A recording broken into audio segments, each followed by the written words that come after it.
여러분들에게 2023년은 어떤 한 해였습니까? 여러분들이 그런 시간을 꼭 가졌으면 좋겠습니다. 이렇게 달별로 내게 여러 가지 일어났던 사건들, 이런 것들을 한번 기록해 보시면서 또 그 달에 한 달의 키워드가 뭐였는지, 또 그 주간의 강단 말씀의 제목이 뭐였는지 여러분들이 한번 비교해 보면서 확인해 보셨으면 좋겠습니다. 사실은 내가 한 해가 무사무탈로 지나간 게 중요한 게 아닙니다. 하나님이 어떻게 우리의 삶을 인도해 오셨는지 확인하는 게 사실은 더 중요해요. 아유, 다행이다. 안 다친 것도 감사하고, 그냥 그렇게 이 또한 지나가리라는 식으로 신앙생활을 하면 안 되고요. 우리를 구원하시고 또 십자가에서 우리를 위해서 예수를 못 박아가면서 구원해 놓고 여러분들 삶 속에 일어나는 그런 일들이 우연일 일은 없죠. 당연히 하나님의 주권 속에서, 계획 속에서 하나님의 의지를 가지고 그런 것들을 여러분들에게 허락하셨는데, 나는 그걸 그냥 지나보낸다면 사실 그거보다 손해는 없겠죠. 그래서 여러분들이 꼭 올 한 해 내가 좀 기억나는 것들, 또 이렇게 생각해 보면, 그래, 맞아, 내가 이런 게 조금 힘들었었지, 그때 이 문제 때문에 내가 굉장히 조금 낙심해 있었는데, 그때는 보이지 않았는데 하나님께서 강단을 통해서 또 한 달의 키워드를 통해서 어떻게 이렇게 여정을 이끌어 오셨는지 보면, 그래, 내가 인지하지 못했지만 하나님은 계속 이래 오셨구나, 하나님은 그렇게 나를 만들어 가고 계시는구나. 여러분들이 야곱, 요셉, 아브라함을 보면서 그냥 야곱이구나 요셉이구나 하지 말고, 우리의 여정을 마치 야곱이 하나님을 인지하건 못하건 하나님은 야곱의 하나님이시기를 멈추지 않으셨죠. 그것처럼 여러분들의 삶 또한도 하나님께서 지금 그렇게 이끌어 오고 계시기 때문에 꼭 그런 시간을 여러분들이 가지셨으면 좋겠습니다. 지금 에베소서를 계속 보고 있습니다. 에베소 교인들을 위한 바울의 기도죠. 오늘 읽었던 본문이 뭐라고 되어 있습니까? 8절부터 보면, 지식에 넘치는 그리스도의 사랑을 알고 그 너비와 길이와 높이와 깊이가 어떠함을 깨달아 하나님의 모든 충만하신 것으로 너에게 충만하게 하시기를 구하노라, 이렇게 되어 있습니다. 여기서 그 너비 했을 때 그는 앞에 나와 있는 문장에 그리스도의 사랑이겠죠. 그리스도의 사랑의 너비와 길이와 높이와 깊이가 어떠함을 깨닫게 해달라고 지금 바울이 기도하고 있죠. 근데 보시면요, 앞에 지식에 넘치는 그리스도의 사랑을 알고 얘기했으면 얘기 다 했는데, 또 그 다음에 너비와 길이와 높이와 깊이가 어떠한지를 또 깨달라고 얘기를 한 거죠. 왜 그랬을까요? 그 그리스도의 사랑의 사이즈를 재보라고 지금 한 건가요? 그럼 만약에 잴 수 있다면 그리스도의 사랑은 XXXXX 라질까요? 평수로 잰다면 도대체 몇 평일까요? 무게로 잰다면 잴 수가 있을까요? 하나님의 사랑은 사실은 측량할 수가 없죠. 근데 여기서 지금 이렇게 얘기하는 것은 마치 이런 것과 같습니다. 우리가 누군가를 알 때 그 사람의 이름과 그냥 그 사람의 보여지는 것을 아는 것도 아는 거지만, 그 사람의 식습관이라든지 또는 그 사람의 말투, 표정, 잠버릇, 그게 진짜 아는 것처럼, 여기서 너비와 길이와 높이와 깊이라고 하는 것은 단순히 지식적으로 알고 추상적으로 알고 관념적으로 알고 머리로는 알지만 삶에서는 전혀 적용되지 않는 것 같이 알지 말고, 실제적으로 이 사랑 안에 살라고 얘기를 하는 겁니다. 그래서 오늘은 그 너비와 길이와 높이와 깊이, 여기에 대해서 우리가 잠깐 생각을 해보려고 합니다.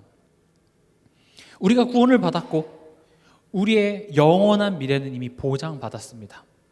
그러나 우리에게는 오늘이라는 현실이 주어졌고, 그 오늘이라는 현실이 왜 주어졌냐? 그렇죠? 그 오늘의 현실이 천국같이 막 편하고 좋지만은 않아요. 근데 결국 그 그리스도의 사랑의 너비와 길이와 높이와 깊이를 우리가 깨달아 아는 여정이 바로 오늘인 것입니다.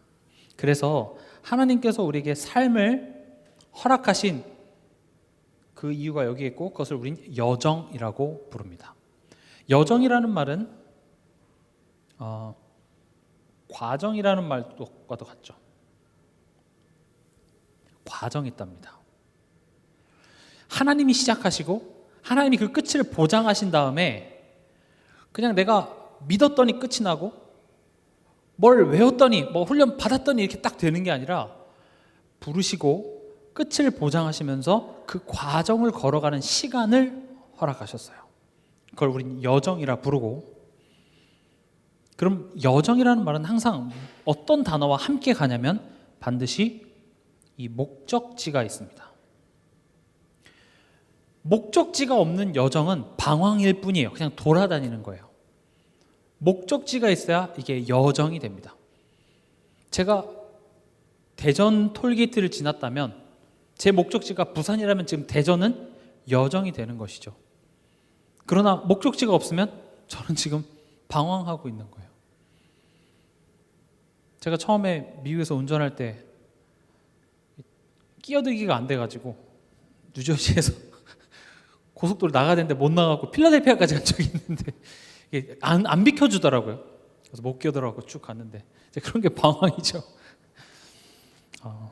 목적지가 있다는 겁니다. 그 목적은 뭡니까? 데살로니가전서 5장 16절에서 18절에 하나님을 기뻐하는 자가 목적지입니다. 좀 중요한 내용이거든요. 하나님을 기뻐하는 자로 만드는 것이 하나님의 최고 목적입니다. 그래서 웨스터민스터 신앙고백서도 하나님이 인간을 창조하신 목적이 우리가 하나님을 기뻐하고 하나님께 영광 돌리는 삶을 우리의 창조의 목적이라고 했죠.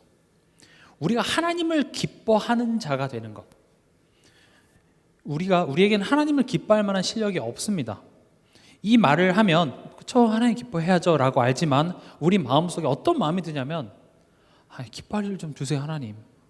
뭐 구원하신 것도 감사하겠는데 지금 제 경제 상황이 제 회사나 가정에나 교회 안에나 이런저런 일 때문에 나는 기뻐할 수 없어라고 얘기를 합니다. 그러나 성경은 그런 문제 때문이 아니라 사실 죄 때문에 기뻐할 수 없다고 얘기를 합니다. 죄는 뭐죠? 하나님을 신뢰하지 못하는 것을 죄라고 얘기하고 있어요. 우리가 말하는 불신앙, 거기서 신앙이 무슨 말입니까? 믿고, 앙은 악망한 앙이죠. 믿고 바라보는 거예요. 우리 인간이 지은 죄가 뭐예요? 하나님을 믿고 바라보지 못하는 게 죄예요. 다시 말하면 우리가 누군가를 신뢰한다고 했을 때 신뢰하기 위해서는 그 사람을 알아야 돼요. 여러분들이 아무리 돈이 많아도 여러분들 호주머니에 1억 현금이 호주머니에 다 들어가지 않겠지만 어쨌든 엄청난 돈이 있다고 해도 지나가는 사람이 와서 나한테 10만 원 주세요. 그럼 줄 이유가 없어요. 왜요? 난 그 사람에 대해서 알지 못해요. 적어도 그 사람이 사실 제가 회사가 부도가 나서 이렇게 힘듭니다 라고 자기 힘든 사정을 얘기하면, 그렇게 조금이라도 너에 대해서 얘기를 해주면 줄 이유라도 있지만 그냥 와서 10만 원 달라? 안 줍니다. 다시 말하면 신뢰라는 것은 그 사람을 아는 거예요. 다시 말하면 하나님을 기뻐하기 위해서는 우리가 하나님을 알아야 돼요. 하나님을 아는 자만이 하나님을 온전히 기뻐할 수 있는데 우리가 하나님을 기뻐하지 못하는 이유를 뭐라고 생각하냐면 지금 내 삶 속에 우리 가정, 내가 지금 원하는 것들을 하나님이 축복을 주시면 내가 그 하나님을 기뻐하겠습니다라고 얘기하는데 그걸 줘도 우린 하나님을 기뻐하지 못합니다. 정말 하나님을 온전히 기뻐하기 위해서는 하나님을 알아야 돼요. 그래서 하나님께서는 이 하나님을 기뻐하는 자 만드는 여정을 시작하시는 것입니다. 그래서 우리가 받은 구원은 끝이면서 동시에 시작이 됩니다. 죄와 저주 속에 살았던 우리의 운명의 끝이면서 동시에 하나님을 기뻐하는 자로 성장해 나가는 시작이 되어지는 것이죠. 그래서 하나님께서 언약의 여정을 허락하셨는데 그 첫 번째 여정입니다. 하나님을 기뻐하는 자가 되려면, 하나님을 정말 기뻐하려면 하나님을 알아야 합니다.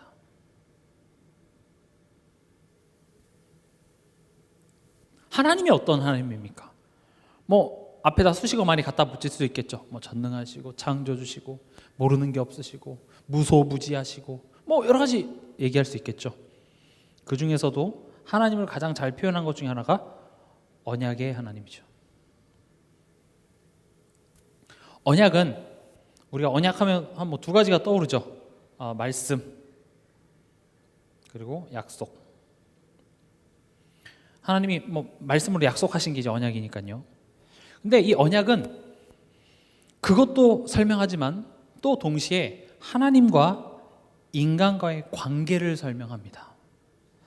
하나님이 애초에 인간을 창조하실 때 어떤 강제성을 동원하는 게 아니라 하나님께서 말씀을 주시고 그 말씀을 신뢰하고 순종하는 관계로 인간을 창조했어요. 하나님이 아담에게 못 따먹게 한 게 아니라 하나님을 신뢰한다면 그 하나님이 하시는 말씀을 우리가 믿고, 믿는 것은 어떤 열매를 나타내죠? 순종입니다. 그렇죠? 믿습니다 하면서 순종하지 못하는 것은 있을 수가 없는 거잖아요. 하나님을 신뢰해서, 하나님의 말씀을 신뢰해서 그것을 순종하는, 그게 관계예요. 여기엔 강제성이 없습니다. 하나님이 애초에, 전 그런 질문도 했었거든요, 예전에는. 아니, 하나님이 아예 못 따먹게 따먹은 인간을 누가 창조했어요? 하나님이 창조했잖아요. 그럼 애초에 못 따먹게 하면 되잖아요. 따먹는 옵션 자체를 주지 않으면 되는데 하나님이 애초에 인간을 어떤 식으로 창조했냐? 하나님과 우리 인간의 관계를 어떤 강제성으로 못하게 손을 묶어버린 게 아니라 하나님을 우리가 알고 그 하나님이 하시는 말씀을, 그 하나님을 신뢰해서 그 말씀을 순종하는 관계 속에 살 때에 행복하도록 지은 게 창조 원리예요. 그걸 우리는 간단하게 이렇게 얘기하죠. 인간은 하나님과 함께 살도록 지었다. 근데 거긴 이런 의미가 들어있는 거예요.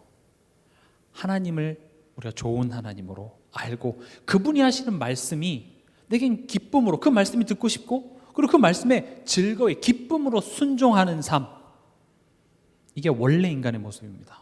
여러분 어떠세요? 말씀 듣는 것이 너무나 즐겁고 예배 시간이 기다려지고 그 말씀에 순종하는 것이 기쁨으로 됩니까? 아니면 아이고 일주일 왜 이렇게 또 내일 주일이고 내일은 심지어 신년 예배까지 있네, 일주일에 2번 예배 드리려고 하니까 너무 힘드네, 한 번만 와야지. 사실 우린 그 후자 쪽이 더 우리 체질과 맞아요. 그건 왜 그럽니까? 우리가 죄의 인인 까닭인 거죠. 그게 기쁘지가 않아요. 그 말씀을 순종해서 간다라는 게 너무나도 내 수준과 상식과 맞지 않는 것 같아 보일 때가 많죠. 근데 언약이라는 것은 이런 하나님과 우리와의 관계를 아주 잘 나타내주는 대목입니다. 근데 누가 찾아옵니까? 예수님이 찾아오시지 않고 사단이 먼저 찾아오죠. 사단이 어떻게 합니까? 규칙을 어기게 한 게 아니라 관계를 깹니다. 하나님에 대해서 오해하게 만들죠.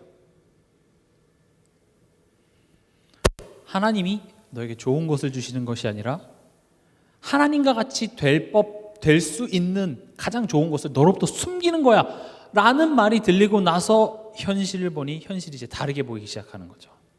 어떻습니까? 여러분들이 여러분들의 가정, 여러분들의 자녀, 여러분들의 직장, 여러분들의 현실을 볼 때 하나님이 하실 것이다, 하나님의 손에 붙잡혀 있다, 하나님이 실수가 없으시다 라는 내용에 조금만 흔들리면 현실이 굉장히 다르게 해석이 됩니다. 안 그렇습니까? 아이고 제가 왜 저러나, 그래도 하나님이 저 영혼을 붙잡고 계셔 라고 했을 때 내가 자녀를 보는 시각과 그 하나님의 일하심 없이 내 자녀의 현재 모습을 보면요 굉장히 다르게 보인다니까요. 잔소리가 나고 염려가 나고, 이래도 될까? 저건 틀렸고 맞고, 내가 여기서 회사를 그만둬야 되나 말아야 되나, 이사 가야 되나 말아야 되나. 지금 회사를 그만둬야 되냐 말아야 되냐의 문제가 아니라 하나님에 대한 신뢰가 깨진 문제라니까요. 사단이 와서 지금 그렇게 했어요. 사단은 우리로 하여금 선악과를 억지로 먹인 게 아니라 하나님에 대해서 오해하는 말을 하고 갔을 뿐인데, 인간이 어떻게 했어요? 자발적으로 하나님을 대항하기로 한 거예요. 이걸 왜 대항이라는 말을 할 수 있냐면, 아담과 하와가 열매 따먹다가 먹고 나니까 잠깐만 선악과네, 이거 비슷하게 생겨갖고 먹었잖아가 아니에요. 모르고 먹은 게 아니라 그거 먹으면 죽는다라고 한 하나님 말씀을 알고, 그게 죄임을 알고도 어떻게 했어요? 먹었어요. 왜요? 그 나무 이름을 포도나무로 했나요? 뭐라고 했죠? 선악을 알게 하는 나무의 실과예요. 먹는 것은 악이다라고 하나님이 이름까지 붙여줬는데 그걸 알고도 어떻게 했어요? 자발적으로 내가 악을 선택한 거예요. 죄를 짓기로 한 거예요. 하나님을 대항하기로 한 거예요. 그 순간 사단이라는 이름처럼 하나님을 대항하는 그 소속이 돼버린 것이죠. 근데 여기에서요, 저는 창세기 3장을 묵상하면서 참 많은 것들을 이렇게 하나님께서는 깨닫게 하시는데, 여기서 저는 되게 또 충격적인 것 중에 하나가, 인간이 죄를 선택했을 때 하나님이 인간을 떠나지 않습니다. 하나님이 이 새끼들이 따먹지 말라 그랬는데 하고 무슨 개미 죽이듯이 엄지 손톱으로 이렇게 꼭 눌러서 죽이고 다시 만드실 수 있는데, 아담과 하와가 숨어 있는 그 자리로 누가 찾아오세요? 하나님이 찾아오세요. 죄 지었는데요. 사단에게 속았는데요. 근데 누가 찾아오십니까? 하나님이 찾아오세요. 우리가 매일매일 삶 속에 때로는 사단에게 속습니다. 때론이 아니죠. 사단에게 속을 때가 성령 인도받을 때보다 압도적으로 많습니다. 하나님이 굳이 따지면 우린 거의 매 순간 사단에게 속는다고 봐야 돼요. 매 순간 죄를 짓는다고 봐야 됩니다. 근데 우리는 그럴 때마다 하나님이 나에게 벌을 주시고 하나님이 날 떠나시지 않을까? 그래서 내가 지금 혼이 나나? 이렇게밖에 생각을 못해요. 근데 하나님은요, 아담과 하와를 떠나시지 않고 찾아가십니다. 찾아가셔서 얘기하시죠. 아담아, 네가 어디 있느냐? 그리고 지금 너가 빠져있는 그 상황을 알게 하시고 어떻게 하십니까? 길을 열어주십니다. 여기서부터 벌써 복음은 시작이 됩니다. 창세기 3장 15절. 지금 하나님을 알아야 하나님을 기뻐할 수 있어요. 우리의 인생 여정 속에 하나님은 하나님을 알 시간들을 자꾸 허락하셔요. 하나님이 어떤 분이신지, 내가 잘하고 잘못했고에 따라서 움직이시는 하나님이 아니라 하나님 언제나 나의 하나님이 되어주십니다. 내가 가장 약할 때, 내가 시험에 들어있을 때, 그때 하나님께서 나에게 찾아오세요. 세상 사람들은 날 다 버리고 날 외면하고 내가 혼자인 것 같죠. 예수님은 그 감정 공감 못하실 것 같습니까? 예수님도요, 제자들 다 자기 배반했습니다. 그렇게 먹여주고 데리고 다니면서 뭐 내가 다 해줬는데 정작 십자가 질 때 되니까 다 버리고 떠나가죠. 홀로 남기십니다. 성경에 심지어 아버지도 외면하셨다고 되어 있어요. 왜 그러셨습니까? 우리가 때론 이 세상 여정을 살아가면서 그런 순간이 있어요. 근데 예수님 말씀하십니다. 내가 그거 겪어봤어. 그리고 넌 혼자가 아니야. 내가 지금 너와 함께 있어. 난 실수하고 있지 않아. 내가 지금 그 여정을 너와 함께 지금 가고 있단다. 나는 너의 마음을 충분히 공감한다. 힘내라 아들아 하면서 우리와 함께 계시다라는 것이죠. 우리가 하나님을 알아야 되는 것입니다. 하나님을 알기 위해서 우리가 하나님을 전부 다 알 수 없습니다. 그래서 우리가 알 수 있는 방법은 하나님께서 자기 자신을 우리에게 나타내 주셔야만 알 수 있는데, 하나님이 자기 자신을 나타낸 방법이 뭐예요? 그게 요한복음 3장 16절에 하나님이 세상을 이처럼 사랑하사 독생자를 주셨으니에요. 다시 말하면 우리의 두 번째 여정은 그리스도의 사랑을 아는 것입니다.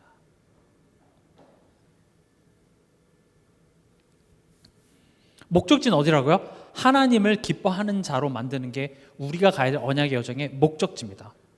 여러분들의 사업을 번창하고 여러분들이 뭔가 잘 되는 것은 거기에 따라온 열매이지 그게 목적지가 아닙니다.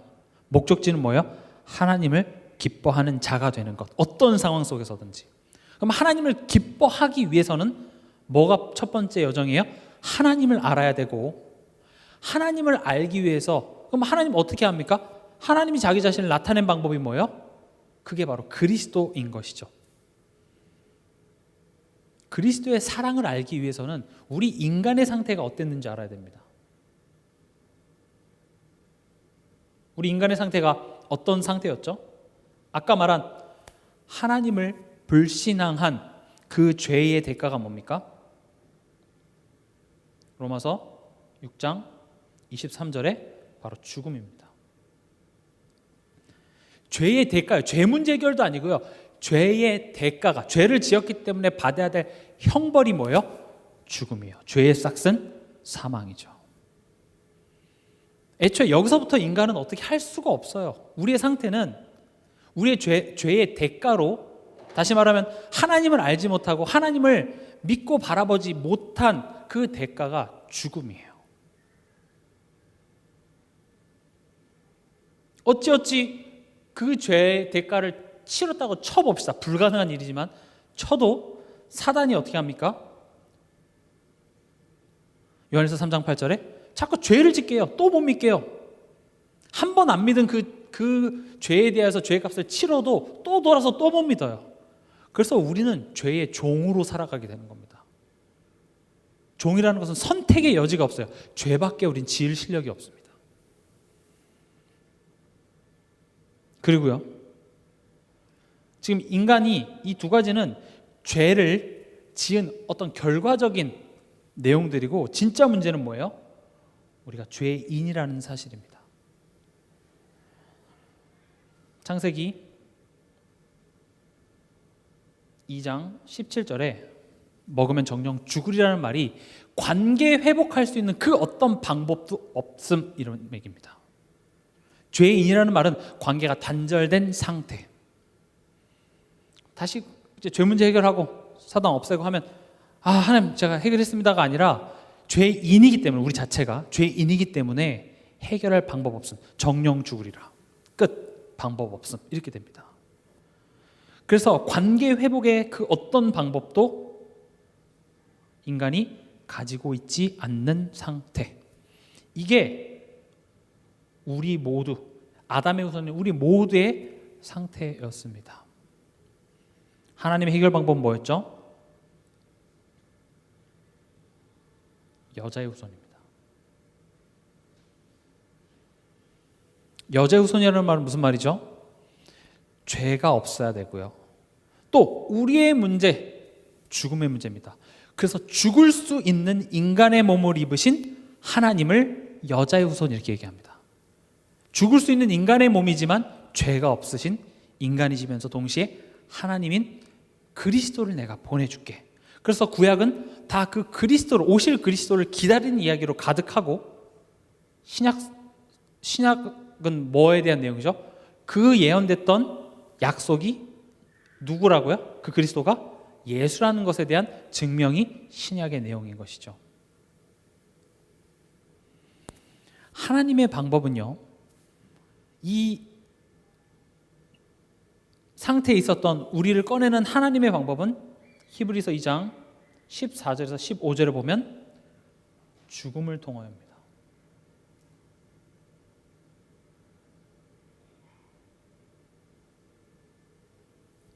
여기서 죽음을 통하여라는 말은 십자가를 의미합니다.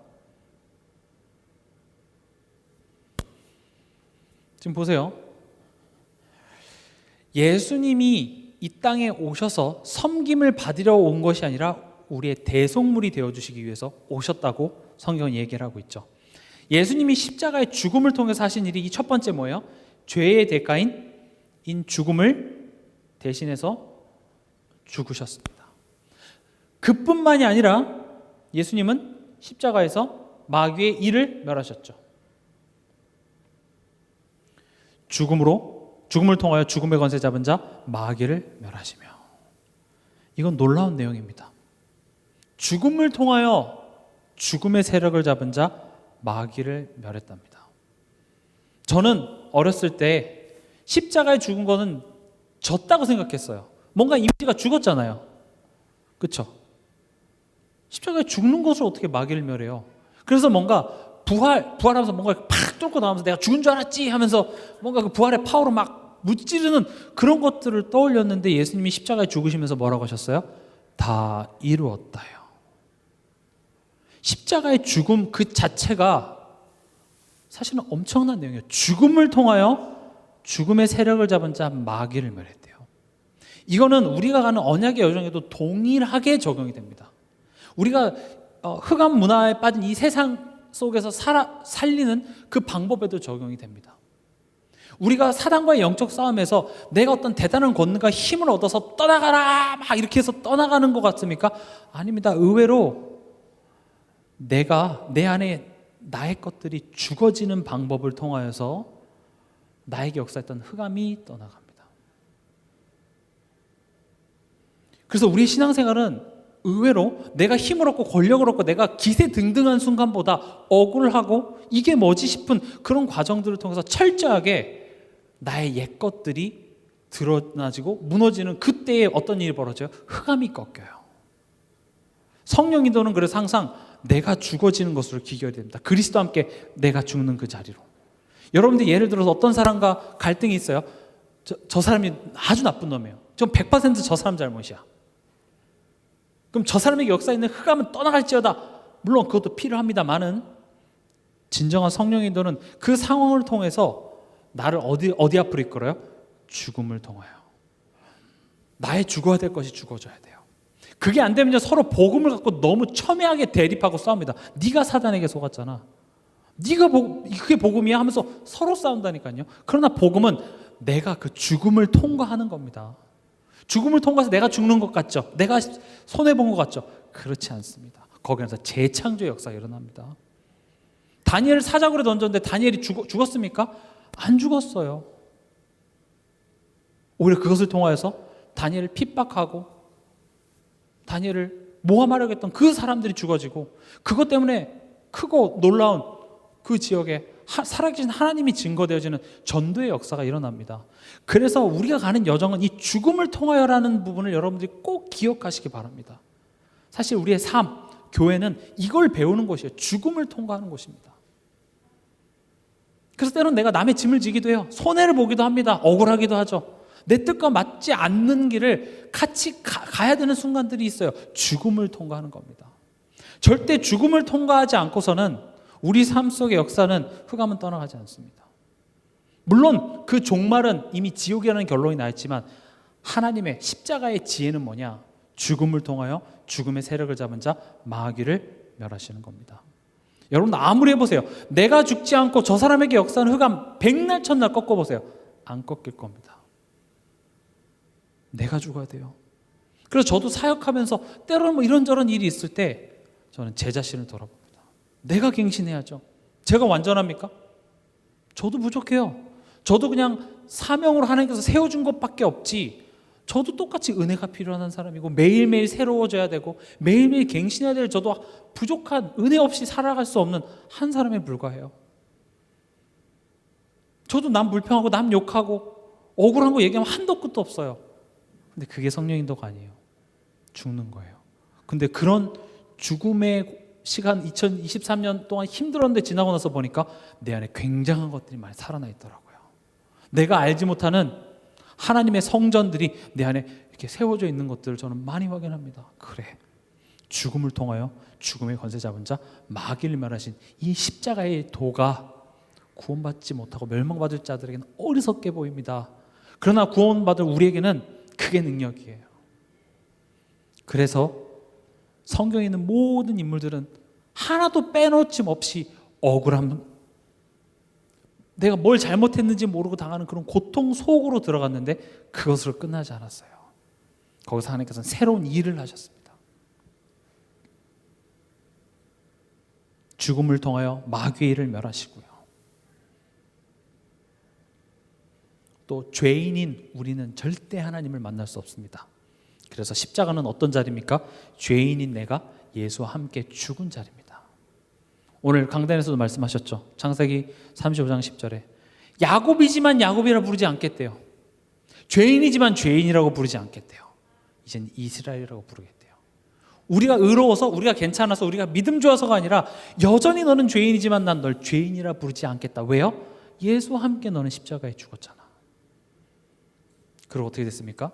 예수와 함께 하나님의 자녀로 다시 태어난 그 자리가 바로 십자가인 것입니다. 이게 예수 그리스도의 사랑입니다. 이 예수 그리스도의 사랑을 기본 메시지라는 것으로 묶어놓고 초신자, 새신자들이 들어야 될 메시지로 묶어놓는 것이 아니라 계속 우리 삶 속에 이런 식으로 가져와야 된다고요. 왜냐? 올바른 성령 인도는 내가 자꾸 죄밖에 지을 수 없는 죄인임을 자꾸 조명케 하세요. 물론 우리의 신분이 하나님 자녀로 옮겨졌지만 우린 정말 수도 없이 사단에게 속고 수도 없이 죄를 짓는 그 그리스도의 대속에 은혜 없으면 살아갈 수 없는 존재임을 자꾸 알게 하사 우리로 하여금 어디 앞으로 자꾸 이끄세요? 십자가 앞으로 이끌어요. 지금 여기까지는 다시 말하면 마이너스 1에서 0이 된 겁니다. 죄인에서 의인으로 만든 거죠. 이제 우리가 가야 될 길은 0에서 플러스 1이 돼야 돼요. 그게 세 번째 여정이죠.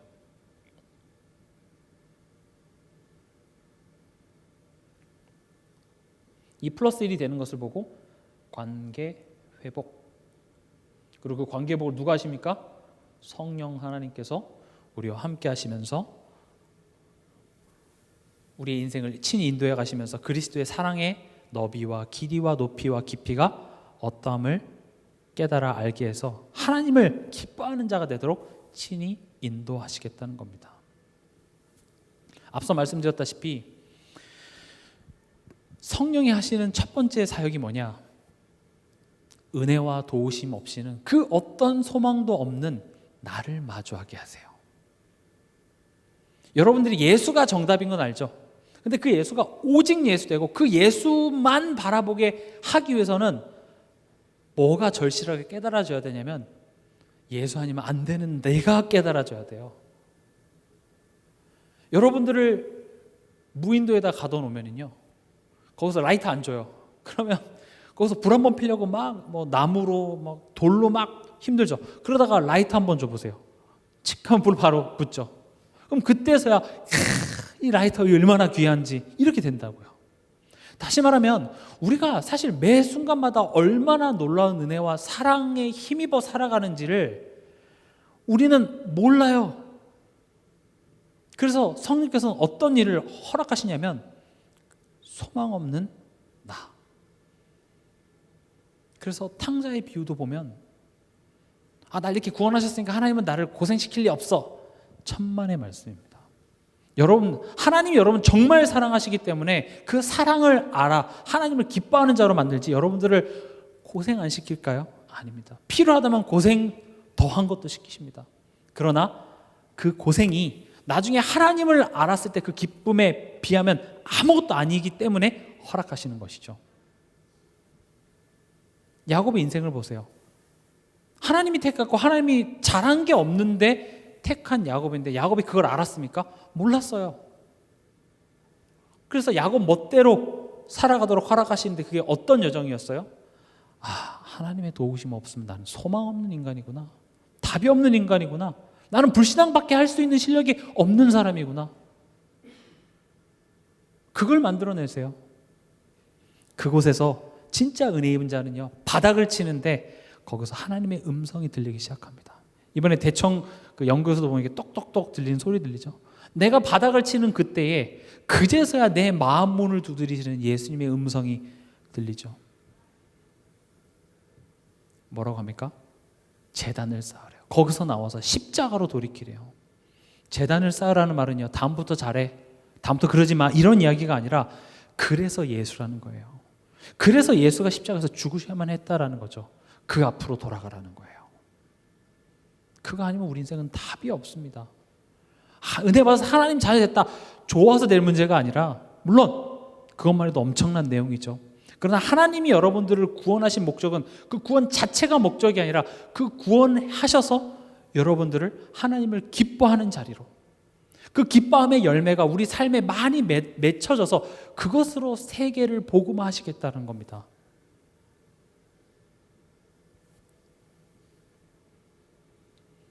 그래서 성령의 인도하심은요, 자꾸 우리로 하여금 십자가 앞으로, 예수 그리스도 앞으로 인도하시는데 그 방법이 뭐예요? 답 없는 나의 모습이에요.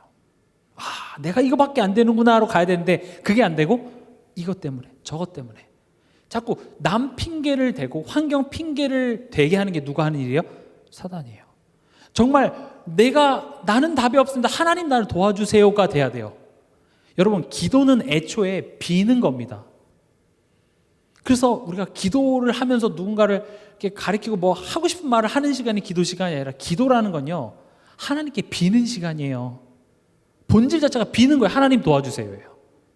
하나님, 나는 방법이 없어요. 우리는 머리로는 알지만 우리 능력으로 우리 본질 자체가 할 수가 없습니다. 그러니 하나님 도와주세요가 기도라고요. 그래서 기도하지 않는 것만큼 자만하고 교만한 게 없어요. 아닙니까? 말로는 하나님의 은혜로 살아간다고 하지만 우리가 매일 마주하는 현실은 이게 안 된다니까요. 우리 수준은 이해가 안 돼요. 말은 맞지. 그래, 복음이지. 근데 안 돼요. 우리 매번 넘어져요. 그럼 우리가 연약하니까 어쩔 수 없다가 아니라, 그래서 우린 뭘 해야 된다고요? 기도해야 돼요. 도와주세요. 내 마음 생각 붙잡아 주세요. 그래서 성령 인도는요, 복음 아니면 절대 안 되는 나의 모습을 철저하게 깨닫게 합니다. 그리고 내가 그 은혜가 필요한 사람이구나. 그래서 성령 인도는요, 우리를 더욱더 복음 앞에 서게 합니다. 그래서 신앙이 성숙하면 성숙할수록 예배를 더욱 사모하게 돼 있습니다. 그래 내가 교회 몇 년 다녔는데 하면서 저기 뒤에서 이렇게 딱 이렇게 이렇게 그렇게 되지 않아요. 더욱 기도를 열심히 하게 돼 있습니다. 더욱더 교회 안에서 살리는 자리에 내가 서 있게 됩니다. 그게 신앙 성숙의 열매인 것이죠. 지금 제가 말한 세 가지 여정이 바로 뭡니까? 성삼위 하나님입니다. 성삼위 하나님이 내 삶 속에 역사해 주시옵소서. 그 한 문장을 했다고 해서 뭔가 대단한 일이 벌어지는 것이 아니라 실제적으로 우리의 삶을 통하여서 이 성삼위 하나님의 내용들을 우리라고 알게 하신다는 것이죠. 그래서 우리의 삶은요, 예배의 연장선입니다. 주일 예배가 끝이 아니라 주일 예배는 시작이고 다시 돌아가면서 예배가 시작이 되는 거예요. 그래서 예배는 끝이 아닌 시작입니다. 오늘 이제 주일 예배 다 봤다, 이제 하루 살아야지. 또 어떤 분은 이러신 분들도 많죠. 지난 6일 동안 세상 가운데 살다가 제가 오늘 주님 앞에 돌아왔습니다. 그럼 하나님은 교회에만 계시고 세상에는 안 계신 곳인가요? 여러분들이 삶 속에는 안 계신 곳인가요? 거긴 차마 하나님의 능력이 미치지 못한 곳인가요? 아닙니다. 우리의 삶은 그 예배의 연장선상입니다. 오히려 진짜 예배는 삶에서 드려지는 겁니다. 학교에서 수업 시간에 공부 배우는 시간이 예배 시간이라면 그것을 가지고 혼자 집에서 문제지를 풀고 문제를 풀어보고 틀리는 그 시간이 우리의 삶이라는 말입니다. 근데 그런 삶을 가져가지 않고 지식으로만 들으니까 뭔가 지식으로는 많이 알지만 내 실력이 아무것도 되지 않는 것이죠. 우리 로마서 12장 1절 한번 다 같이 찾아서 읽어보도록 하겠습니다.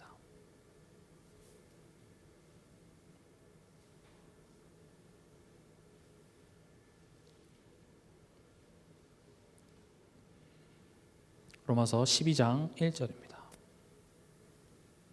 같이 읽겠습니다.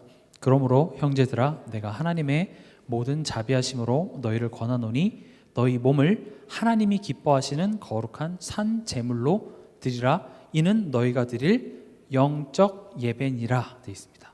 너희 몸을 드리라고 했는데 여기서 몸은 여러 가지로 해석이 될 수 있겠지만 나입니다.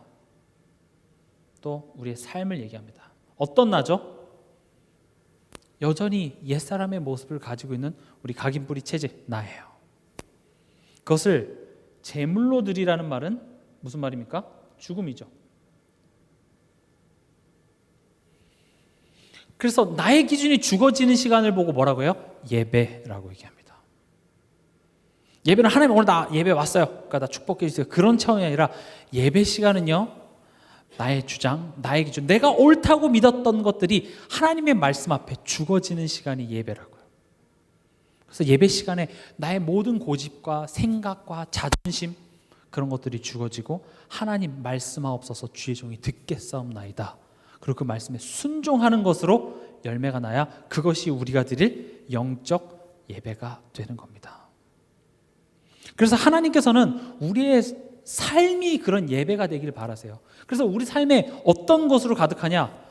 도망가거나 회피할 수 없는 것을 우리 묶어놔요. 근데 우린 그걸 그냥 이렇게 편하게 도망가고 싶죠. 너무 힘드니까요. 근데 그런 우리의 삶에 일어나는 만남, 갈등들이 가만히 보면 나의 주장, 나의 기대가 하나님의 말씀과 부딪히는 상황들인 거예요. 근데 하나님 말씀은 알겠는데 이게 믿어지진 않고 내가 원하는 대로 되지 않으니까 난 이게 힘들고 하나님한테 삐져 있는 거죠, 우리 다. 그래도 하나님 어떻게 하면 좀 처음에는 하나님한테 그래도 하나님 어떻게 하면 하나님 기쁘시게 해갖고 내가 원하는 걸 얻어낼까 이렇게 하다가 해도 이제 뭐 효력이 별로 발생하지 않으니까 이제 기도도 별로 안 하고 그냥 최소 내가 주일날 한번 예배 가 드리는 정도에서 멈추는 것이지. 오늘 로마서 12장 1절에는 너의 몸을 너의 삶을 하나님이 기뻐하시는 거룩한 산 제물로 드리라. 우리의 삶을 통하여서 나의 옛것들이 죽어지는 예배를 드리게 합니다. 그래서 삶은 예배의 연장선입니다. 삶과 예배는 구분되어져 있지 않습니다. 우리의 삶이 진짜 어떻게 보면 본격적인 예배라고 될 수 있죠. 저도 압니다. 그런 현실들, 어려운 상황, 거기에 하나님 뜻이 있다고 하지만 때론 쉽게 가고 싶어요. 뭐 이렇게 힘들게 신앙생활 해야 되나? 뭐 이렇게 갈등이 많나? 도망가고 싶고 적당히 그냥 넘기고 그냥 누조차가 일어나 싶기도 하고. 저도 그런 마음들 때가 되게 많아요. 사역하면서도 그렇고. 근데 그렇게 가는 게 아니라 그런 힘이 우리에게 없기 때문에 그런 힘을 달라고 기도하라는 겁니다. 그걸 구하는 거예요. 우리에겐 그럴 힘이 없습니다. 그래서 성령 하나님께서 우리와 함께 계시는 겁니다. 하나님, 정답은 머리로 알겠는데 살리는 자가 되라고 하는데 제 눈에는 잘못된 것만 보이고 화가 나고 아닌 것 같고 틀린 것 같고 이런 것들로 제 마음이 막 복잡한데 차라리 정답을 몰랐으면 덜 괴롭죠. 내가 맞으니까요. 근데 정답은 아는데 내 마음속에 그와 반대되는 것들이 일어나니까 우리는 이제 여기서 갈등을 많이 하게 됩니다. 근데 그게 잘했다 못했다가 아니라 하나님이 그런 환경으로 여러분들 이끌어가세요. 마치 야곱이 그랬던 것처럼요. 야곱의 계획과 야곱의 생각이 틀렸다라는 것을 야곱이 스스로 인정하고 하나님 앞에 나오는 그 시간들을 야곱은 하나씩 겪어서 마침내 너는 야곱이지만 나 야곱이라 부르지 않고 이스라엘로 만들어내십니다. 여러분 한 사람 한 사람도 그런 여정 속에 그런 하나님의 능력의 손에 붙잡혀서 지금 가고 있다는 말씀을 하나님께서는 하시는 것이죠. 마지막으로 로마서 8장 11절에 예수를 죽은 자 가운데서 살리신 이의 영이 너희 안에 거하시면 그리스도 예수를 죽은 자 가운데서 살리신 이가 너의 안에 거하시는 그의 영으로 말미암아 너희 죽을 몸도 살리시리라. 요약을 하면 예수를 죽은 자 가운데서 살리신 그 부활의 영이 너와 함께 하셔서 너의 죽을 몸 또한도 살리시겠다는 겁니다. 즉 내가 자꾸 손해보고 내가 죽을 것 같고 내가 오해를 받고 내가 고난의 길로 가는 것 같은데 그곳에서 새로운 재창조 역사를 이뤄내겠다는 겁니다. 그것을 통해서 나는 계속 새로워지는 거예요. 사람들이 날 핍박해서 내가 손해보는 것 같고 나만 일하는 것 같고 나만 짐을 지는 것 같은데 나만 뒤처지는 것 같은데 다른 사람들은 굉장히 앞에 나가고 다른 사람들 막 승승장구하는 것 같은데 내 현실은 내 자녀는 내 가정은 아무것도 안 되는 것 같은데 내가 그곳에서 너 안에 새로운 재창조 역사를 시작하겠다는 겁니다. 부활의 영으로 우리의 죽을 몸도 살리시겠다는 겁니다. 하나님은 대충 덮어서 부실공사하시는 법이 절대 없습니다. 여러분들의 연약한 부분, 여러분들이 사단의 통로가 될 만한 부분들을 하나님께서는 다 드러내게 하셔서 그것을 새 것으로 바꿔내십니다. 왜냐? 여러분들의 인생에 하나님의 성전을 하나님께서 지금 지으시겠다고 약속하시기 때문에 그 하나님은 여러분들의 인생에 실수하지 않습니다. 지금 우리 눈에는 실수인 것처럼 보이나 그래서 그 길을 포기하고 싶고 돌아가고 싶지만 그 하나님의 뜻이 맞다면 그 길로 갈 수 있는 힘을 달라고 기도하시고 이번 2024년에 그 여정 속에서 사도행전 1장 8절에 증인의 축복 누리게 하여 주시옵소서. 여러분들이 기도하셨으면 좋겠습니다. 오직 성령이 너에게 임하시면 너희가 권능을 받고 그 권능이 뭐예요? 하나님을 신뢰해서 내가 이 자리 속에 지금 하나님의 뜻을 알 수 없을지라도 그 억울함 속으로 내가 죽는 그 자리로 들어갈 수 있는 그 권능을 받고 들어갔을 때 내가 죽는 게 아니라 나의 옛사람이 죽고 내 안에 계신 그리스도께서 더욱더 살아나서 내가 증인으로 서는 여정을 가게 하시겠다. 그게 사도행전 1장 8절입니다. 미리 조금 이렇게 스포일러를 하자면 뭐 주보에도 나와 있죠. 신년 주제가 자람과 전함이 있는 교회예요. 우리 개인의 영적 성장과 또 동시에 그 성장을 통해서 우리 삶 속에 많은 열매들이 있는 교회. 이게 2024년 우리가 받아야 될 응답입니다. 오늘 언약의 여정, 그것을 통하여서 그리스도의 사랑의 넓이와 높이와 깊이와 아무튼 그것을 하나님께서는 우리로 하여금 깨닫게 하신다고 하셨고, 또 내년에는 하나님께서는 더 큰 은혜와 응답을 주실 줄 믿습니다.